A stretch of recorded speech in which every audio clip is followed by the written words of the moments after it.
ஓம் ஆதிமா சிவசக்தி போற்றி. ஓம் நமோ நாராயணாய. அனைவருக்கும் வணக்கம்ங்க. உங்கள் அனைவரையும் இந்த 235வது சிறப்பு பதிவு black magic direct report, Adishakti எடுத்த யாராலும் எடுக்க இயலாத பில்லி சூனிய ஏவல் மாந்திரீகம் என்ற சிறப்பு பதிவில் சந்திப்பதில் மிக்க மகிழ்வடைகிறேன்.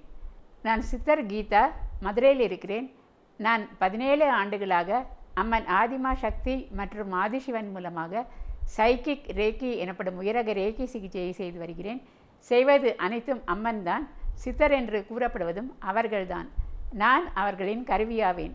எவ்வாறு செய்து வருகிறேன் என்பதை அறிமுக விளக்கம் என்ற குறு வீடியோ மற்றும் ஆரம்பகால பதிவுகளில் நீங்கள் பார்த்து தெரிந்து கொள்ளலாம். மேலும் யூடியூபில் சகோதரர் திரு BK சரவணகுமார் அவர்களுடன் எடுத்த நேர்காணலிலும் இது குறித்த விவரங்களை நீங்கள் அறிந்து கொள்ளலாம். அதன் லிங்கானது டிஸ்கிரிப்ஷனில் உள்ளது. குமுதம் பக்தி மற்றும் ஆன்மீகம் இதழ்களில் குணப்படுத்திய வியாதிகள் மற்றும் சைக்கிக் ரேக்கி பற்றிய விவரங்கள் விளம்பரங்களில் தொடர்ந்து வந்து கொண்டுள்ளன. இப்போது நாம் பதிவுக்குள் செல்வோம். 3 மாதங்களுக்கு முன்னர் யூடியூபில் சகோதரர் திரு BK சரவணகுமார் அவர்களுடனான நேர்காணலில் இந்த பதிவில் நீங்கள் காணப்போகும் தம்பி தற்சமயம் 45 வயது பங்கேற்று ஆதிசக்தி தனக்கு 14 வயதில் ஏற்பட்ட அகோரி மூலம் ஏவப்பட்ட ஏவல் பேயை எவ்வாறு ஒரே முறை அளித்த சிகிச்சையில் குணமாக்கி காப்பாற்றினார்கள் என்று தெரிவித்து இருந்தார். அவர் அதற்கு முன் பட்ட கஷ்டங்களோ கொஞ்ச நஞ்சம் அல்ல. எவ்வளவோ செலவழித்து ஆனால் பலனில்லாத பல வகையான முயற்சிகளோ லட்சக்கணக்கில் நஷ்டத்தை ஏற்படுத்தி கொடுத்திருந்தன.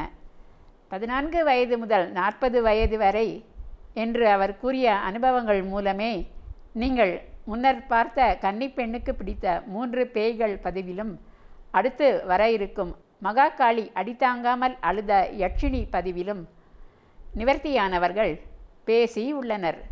தனது முகத்தை மறைத்து கொண்டாவது பிறருக்கு உதவ அருமையான விவரங்களை எடுத்துரைத்த தம்பி நமது சேனலிலும் தனது அனுபவங்களை பகிர்ந்து கொண்டுள்ளார். அதன் மூலம் மேலும் பல கஷ்டங்களை அனுபவிப்பவர் பயனடைய உதவி செய்துள்ள அவருக்கு எனது மனமார்ந்த நன்றிகள். அவர் எவ்வாறு எங்களை பற்றி தெரிந்து கொண்டார் என்றால், இந்த முதல் வீடியோ நேர்காணலை பார்த்த பின்னர்தான்.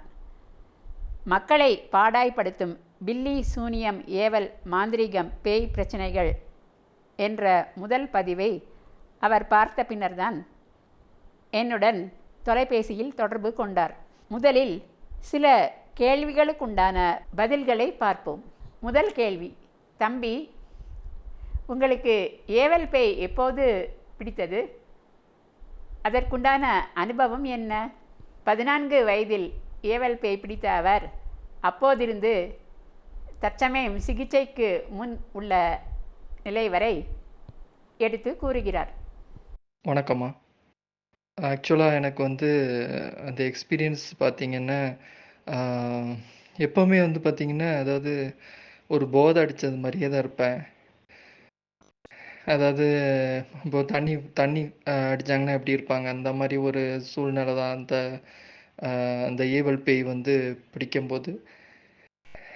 எங்கே போனாலுமே எங்கே இருக்கோம், எந்த இடத்துல இருக்கோம், அந்த மாதிரி தான். ஆனால் ஆக்சுவலாக எனக்கு என்னன்னே எனக்கு தெரியாது. ஆக்சுவலாக என்ன பிரச்சனைன்னு தெரியாது. ஸோ இந்த மாதிரி தான் சிம்டம்ஸ் எப்போவுமே பார்த்தீங்கன்னா அன்கான்சியஸ் மாதிரியே இருக்கும். அதே மாதிரி பார்த்தீங்கன்னா எப்போவுமே அதாவது ஏஜ் எனக்கு அதாவது இயர்லி எனக்கு பர்த்டே வந்தாலுமே ஒரே ஏஜில் தான் நான் என்னுடைய கேரக்டர் இருக்கும். ஸோ இந்த மாதிரி அனுபவம் தான் எனக்கு இந்த ஏவல் பேய் பிடிக்கும்போது உள்ள அனுபவம் தாம்மா. ஆக்சுவலாக எல்லாருமே நான் ஒரு அட்ராக்ஷனாக இருக்க மாட்டேன். எல்லார்ட்டையுமே எல்லாருமே என்னை வெறுப்பாங்க. அந்த மாதிரி ஒரு சூழ்நிலை தாம்மா. அதன் பின்னர் என்னென்ன முயற்சிகள், பரிசோதனைகள் மேற்கொண்டீர்கள்? அந்த அந்த பிரச்சனை வரும்போது எனக்கு பார்த்தீங்கன்னா, எனக்கு வந்து உடம்பு சரியில்லாமலே ஆகும். எப்பவுமே பார்த்தீங்கன்னா, கிட்டத்தட்ட ஒரு ஃபுல் இன்ஜெக்ஷன் வந்து எடுப்பாங்க. பிளட் எனக்கு. ஆ என்னைய வந்து அப்பா கூட்டிட்டு போயிட்டு வருவாங்க. ஸோ, அந்த மாரி அனுபவம் தான். நான் அதாவது டேப்லெட் நெறைய சாப்பிடுவேன். ஸோ, ஆனா வந்து குறையாது. ஆ அதுக்கப்புறம் பார்த்தீங்கன்னா, எனக்கு ஏதோ ஒரு சேஞ்சஸ் இருக்குன்னு எனக்கு தெரிஞ்சது. ஸோ எங்க பேரண்ட்ஸ்ட்ட வந்து நான் எவ்வளவோ வந்து கம்பைல் பண்ணுனேன். எனக்கு ஏதோ ப்ராப்ளம் இருக்குன்னு சொன்னோனே, சரி என்னுடைய என்னுடைய வற்புறுத்தல் தாங்க முடியாம, சரி ஓகே நீ வந்து இசிஜி வேணா எடு அப்படின்னு சொல்லி ஒரு வெறுப்பில தான் அனுப்புனாங்க. அந்த இசிஜி எடுத்து செக் பண்ணி பார்த்துருந்தீங்கன்னா, அது வந்து எல்லாமே நார்மல் அப்படின்னு. ஒரு ப்ராப்ளம் இல்ல. பிரெயின் எந்த பிரச்சனையுமே இல்ல அப்படின்னு வந்துச்சு. ஸோ, அதனால எனக்கு அதுக்கப்புறமும் எனக்கு ஒரே கன்ஃப்யூஷன். என்ன ப்ராப்ளம்? என்ன ப்ராப்ளம்? அ எனக்கு ஏதோ ஒரு பிரச்சனை இருக்கு. ஆனா வந்து ஸ்கேன்ல எதுலயுமே தெரிய மாட்டுக்கு. ஸோ, அந்த மாரி ஒரு இதுல தாம்மா இருந்தேன். அகோரி மற்றும் ஏவல் பேய் குறித்த விவரம் உங்களுக்கு யார் கூறியது? ஹைதராபாத்ல வந்து ஆக்சுவலா வேலை பார்த்துட்டு இருந்தோம்மா. அதுல வந்து ஒரு அம்மா பேர் சொல்ல விரும்பல. ஒரு அம்மா வந்து ஆக்சுவலா அவங்க வந்து ஆன்மீகம் ரிலேட்டடா உள்ளவங்க. ஸோ, அவங்க பார்த்தீங்கன்னா, நல்ல அந்த விபூதிலாம் வச்சு ஒரு ஒரு நல்ல ஒரு ஆன்மீகவாதி மாரி இருப்பாங்க. ஸோ, அவங்களுக்கு வந்து எனக்கு இன்னியும் அறியாமலே அவங்கள்ட்ட நான் சொன்னேன். இப்படி வந்து எனக்கு ஒரு அன்கான்ஷியஸ் மாரி இருக்கு. ஆனா வந்து இசிஜி டெஸ்ட்டு எல்லாம் ஸ்கேன்லாம் எடுத்த பிறகு நார்மல்னு வருது. என்ன ப்ராப்ளம்னே எனக்கு புரியல. அப்படின்னு சொன்ன பிறகு, அதுக்கப்புறம் அந்த அம்மா வந்து இதுதான் காரணம். நீ வந்து கேரளா மாந்திரீகத்தால நீ வந்து அஃபெக்ட் ஆயிருக்க. அ அகோரிய வச்சு பண்ணியிருக்காங்க. பெண்களுடைய மாதவிடாய வச்சு அதாவது இந்த தெய்வமே பக்கத்துல வரக்கூடாது. அந்த மாரி ஆ பண்ணியிருக்காங்க. ஸோ, என்னால ஒண்ணும் பண்ண முடியாது. இதுதான் இதனால தான் நீ வந்து இந்த அளவுக்கு உனக்கு மாற்றம் தெரியுது அப்படின்னு அந்த அம்மா சொன்னாங்கம்மா. வீட்டில் ஏராளமான தகடுகள் எடுத்ததாக கூறினீர்கள். அந்த விவரம் குறித்து கூறுங்கள். ஹைதராபாத்ல வந்து ஆக்சுவலா அந்த ஜாதகத்த பத்தி செக் பண்ண போயிருந்தோம்மா. அப்போ ஜாதகத்த செக் பண்ணும்போது பார்த்தீங்கன்னா, ஆ அவரு ஆட்டோமேட்டிக்கா சொல்றாரு, "உங்க வீட்ல வந்து கிட்டத்தட்ட 35 தகடு இருக்கு" அப்படின்னு. எங்களுக்கு தூக்கி வாரி போட்டுட்டு, நாங்க நம்பவே இல்ல. "இப்போ வேணா எடுத்து காமிக்கட்டுமா?" அப்படின்னு சவால் விடுறாரு. என்னடா அப்படின்னு சொல்லிட்டு, சரி அதுக்கு பிறகு ரொம்ப கஷ்டப்பட்டு தாம்மா வந்து கடனா வாங்கி குடுத்தேன். இவ்வளோ அமௌண்ட் ஆகும்ன்னு சொன்னாரு அத எடுக்கறதுக்கு. அத வந்து கடனா வாங்கி குடுத்தேன். அதுவும் கடைசி டிப் ஆஃப் த மொமெண்ட் தான் கிடைச்சதும்மா.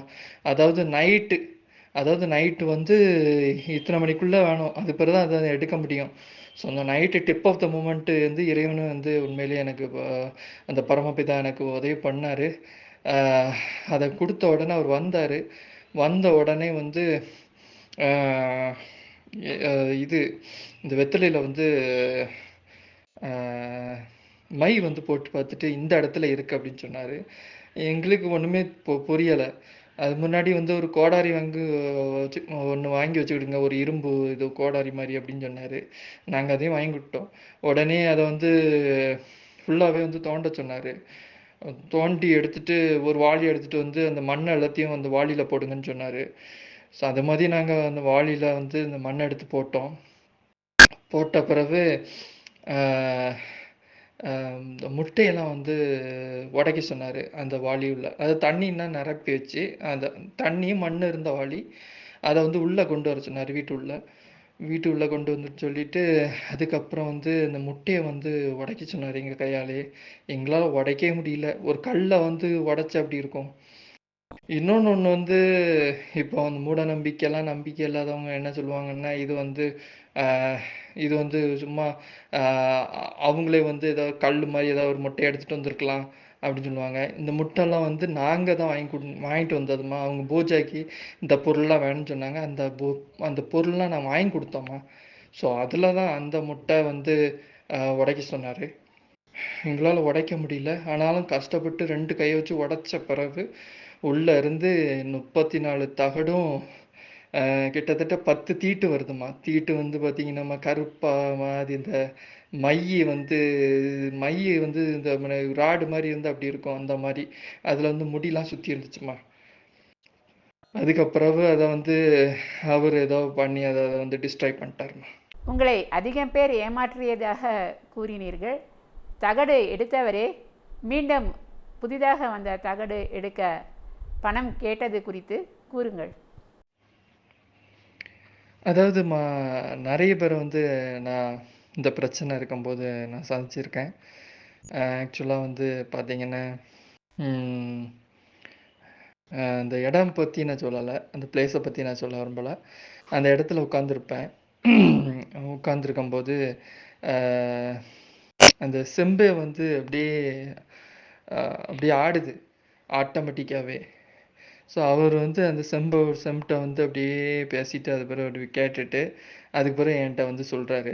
அது பிறகு வந்து முட்டை வந்து வந்து ஒரு நூல், ஒரு சாதாரண ஒரு நூலில் தொங்க விட்றாரு. அது வந்து பம்பரை மாதிரி சுற்றுது. ஸோ இந்த மாதிரிலாம் வந்து வித்தையை காமிச்சார். ஆனால் பார்த்தீங்கன்னா என்கிட்ட வந்து அதிகமாக பிடுங்கிட்டார். அதாவது ரொம்ப அதிகமாக வாங்கிட்டார் என்கிட்ட இருந்து. ஸோ அந்த மாதிரி ஒரு எக்ஸ்பீரியன்ஸு. அதுக்கப்புறம் பார்த்தீங்கன்னா இந்த சேஞ்சஸ்க்காக வந்து பார்த்திங்கன்னா இந்த ராசி மோதிரம் வந்து வாங்க ட்ரை பண்ணோம்மா. அது மாதிரி ராசி மோதிரமும் போட்டோம்மா. ஆனாலுமே ஒரு வித்தியாசம் தெரியலை. அதே மாதிரி பார்த்திங்கன்னா இந்த ஹைதராபாத்தில் வந்து இந்த தகடு எடுத்தார்ல, அவர் வந்து சொன்னார் இப்படி இவ்வளோ நாளில் வந்து சரியாயிரும் அப்படின்னு. அது மாதிரி சரியாகலை. அதுக்கப்புறம் அவரை போய் பார்த்தேன். அவர் சொல்கிறாரு இன்னும் வந்து இத்தனை தகடு வந்திருக்கு, அப்போ எவ்வளவு சார் ஆகும் அப்படின்னு கேட்டேன். திருப்பியும் வந்து 50,000 ரூபா ஆகும், வந்து டோட்டலாக எடுத்துடுறேன், வந்து வந்து வீட்டுக்கு வந்து வந்து தோண்ட கூட வேண்டாம், நான் அப்படியே வந்து அதை அந்த இடத்துல எடுத்து அதை அப்படியே இருக்கிற இடத்துல எடுத்துடுறேன் அப்படின்னு சொன்னாங்க. ஸோ அப்போதான் வந்து நான் யோசித்தேன், இதுக்கு வந்து ஒரு வழியே இல்லை. ஸோ இவங்க வந்து அப்போ எடுத்துகிட்டே தான் இருக்கணும், நானும் பணத்தை கொடுத்துட்டே இருக்கணும், கடைசி நான் வந்து திருவோட தான் எடுத்து அலையணும்னு நினச்சேம்மா.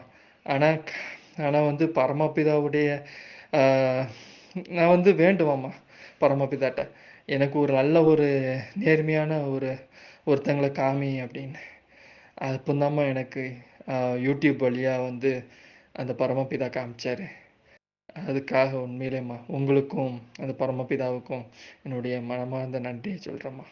இப்படி இவரை போல் என்னவென்றே தெரியாமல் ஏமாறுபவர்களும் ஏமாற்றுபவர்களும் சமுதாயத்தில் அதிகம் பேர் எப்போதும் இருந்து கொண்டேதான் இருக்கின்றனர்.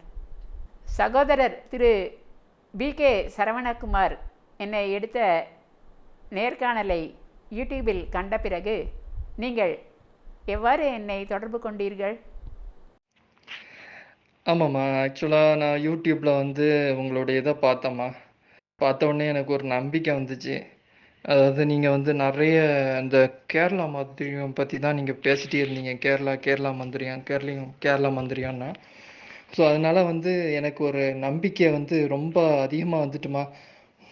நான் வந்து வீடியோ பார்த்து, அந்த யூடியூப் வீடியோ பார்த்துட்டு உடனே வந்து நான் உங்களுக்கு ஈவினிங் அதை பார்த்த உடனே கீழே வந்து ஆக்சுவலாக எனக்கு யார்ட்டையுமே சொல்ல முடியாது.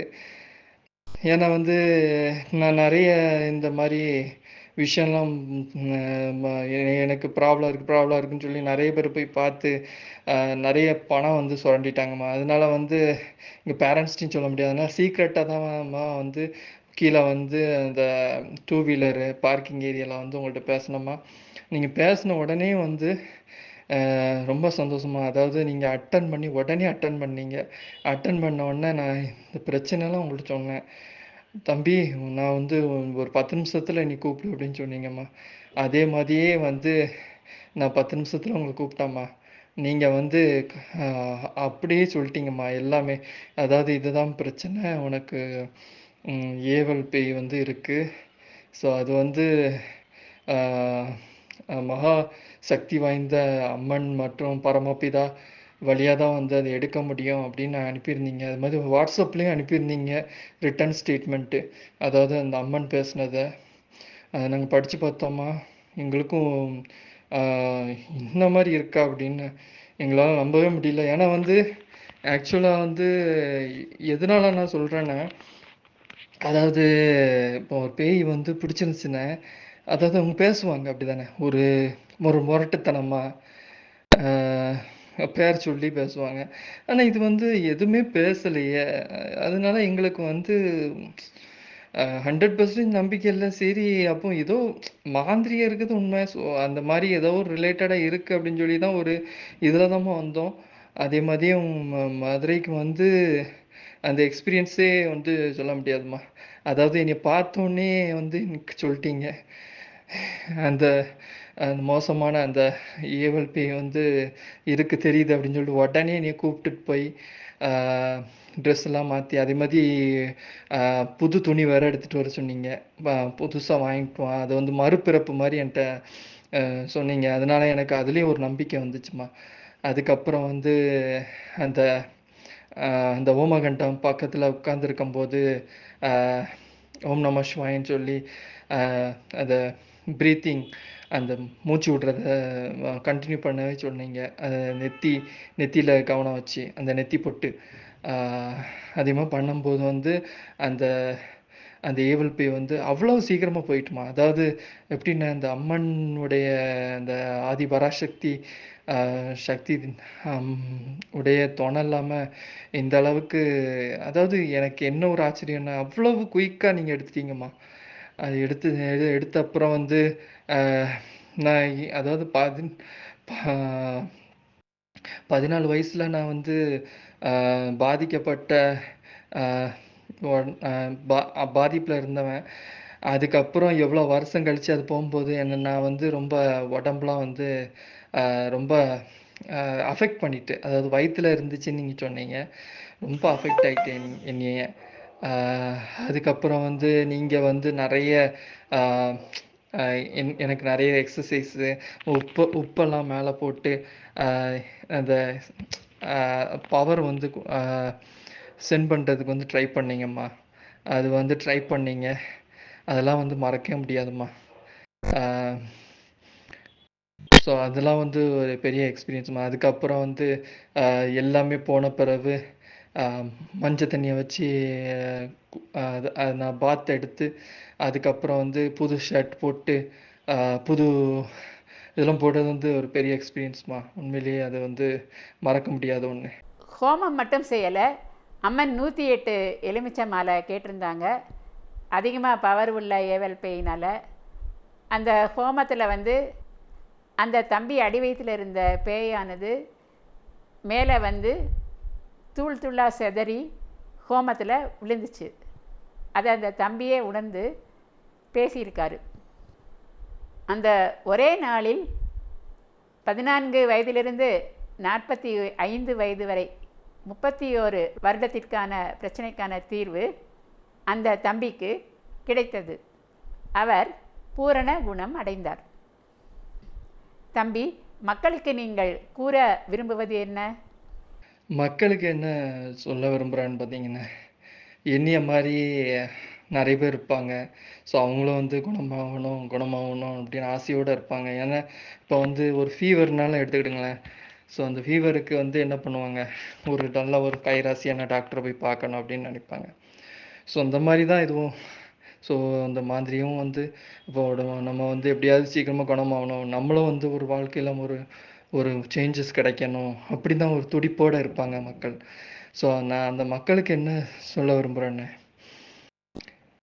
நல்ல ஒரு ஜென்யூனான நம்பகமான ஒருத்தங்களை பார்க்குறேங்க. இந்த அம்மா மாதிரி நான் சொல்லலாம். இந்த அம்மா பார்த்தீங்கன்னா, அதாவது அவங்களுக்கு வந்து அந்த சக்தி அந்த பராசக்தி வந்து வராங்க. ஸோ அவங்க வந்து கேட்குற அந்த பூஜைக்குள்ள அந்த அமௌண்ட்டை தான் வாங்குறாங்க. ஸோ வந்து எந்த வித்தியாசமும் கிடையாது. அதே மாதிரி பார்த்தீங்கன்னா, எப்போவுமே வந்து கான்டாக்ட் பண்ணுறாங்க. இப்போ நான் வந்து சொல்லப்போனால் வேற ஆட்கள்கிட்டலாம் நான் ட்ரை பண்ணியிருக்கேன்.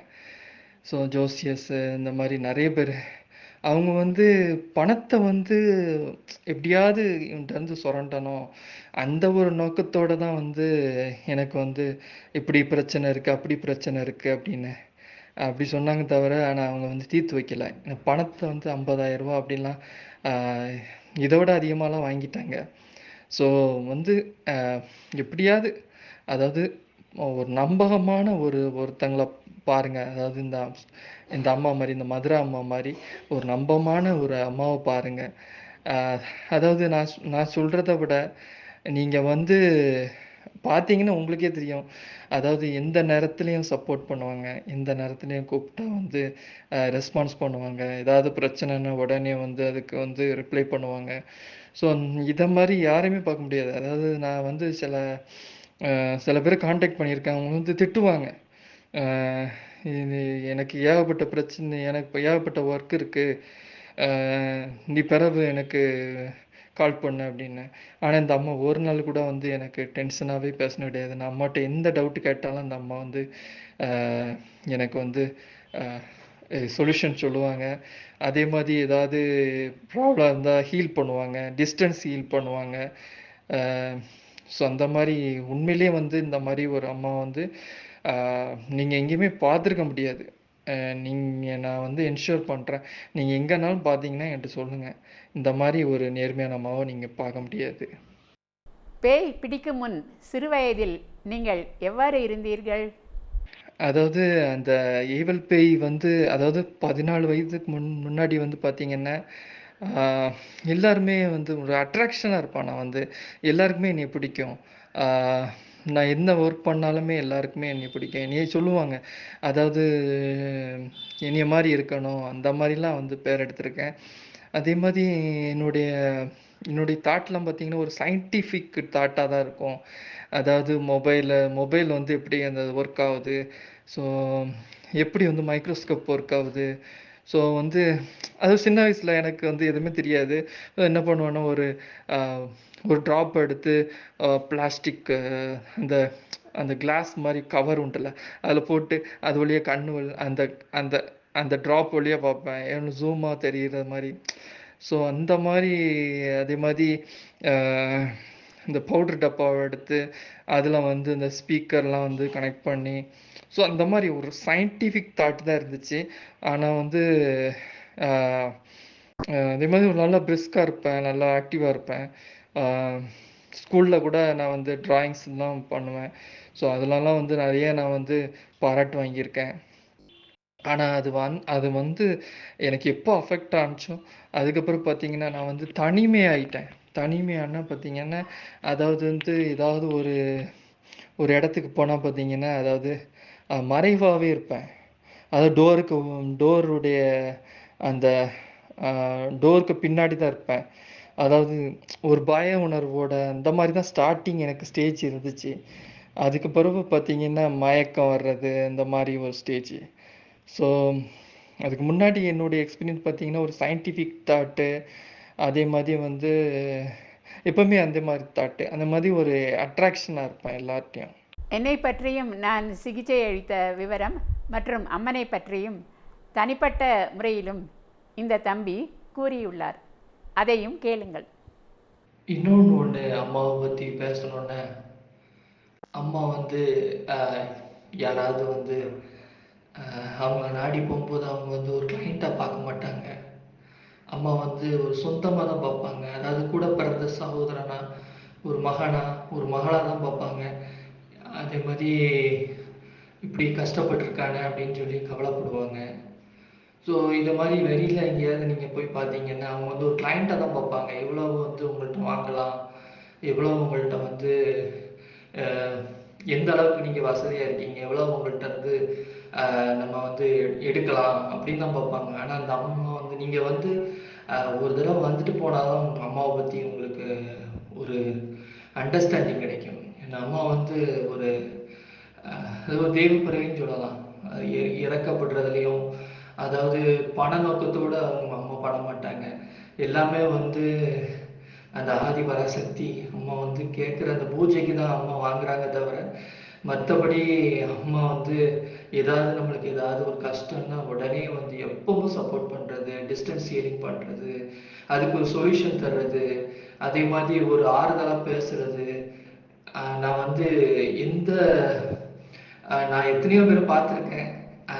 ஆனால் அம்மா மாதிரி வந்தது கிடையாது. நான் வந்து ஃபீல் பண்ணது கிடையாது. அம்மா வந்து ஒரு ஒரு தெய்வ பிறவி தான் சொல்லணும் நான். அனைத்து புகழையும் பெருமையையும் அம்மனின் கருவியாகிய நான் மகாகாளி அன்னை ஆதிபராசக்தியின் திருப்பாதங்களில் சமர்ப்பித்து இப்பதிவை நான் நிறைவு செய்கிறேன். அம்மன் ஆதிசக்தி திருவருளால் யார் குணம் பெற வேண்டும்? அவர்கள் அனுபவித்த துன்பங்கள் கர்மாக்கள் முடிந்தன என்று நினைத்து அழைப்பு விடுகிறார்களோ அவர்கள் இப்பதிவை பார்த்து நிச்சயம் தொடர்பு கொள்வார்கள். ஓம் ஆதிமகா சக்தி திரிசூலி மகாகாளி திருப்பாதங்கள் நமக. ஓம் ஆதிசித்தர் மகாகாலர் ருத்ராவதாரி ஆதிசிவன் திருப்புகழ் ஓங்குக. ஓம் சர்வம் சிவார்ப்பணம். இப்பதிவை இத்துடன் நாம் நிறைவு செய்து கொள்வோம். சப்ஸ்கிரைப் செய்யாதவர்கள் அவசியம் செய்யுமாறு கேட்டுக்கொள்கிறேன். மேலும் கேஸ் விஷயமாக என்னை சந்திக்க விரும்புபவர்கள் கீழே வரும் தொலைபேசி எண் 0452420851 என்ற தொலைபேசி எண்ணில் தொடர்பு கொள்ளுமாறு கேட்டுக்கொள்கிறேன். லைக்கும் போட்டு உற்சாகப்படுத்தலாம். கமெண்ட்ஸிலும் தங்கள் கருத்தினை தெரிவிக்கலாம். இதுவரை பொறுமையாக பார்த்த உங்கள் அனைவருக்கும் எனது மனமார்ந்த நன்றிகள். வணக்கம்.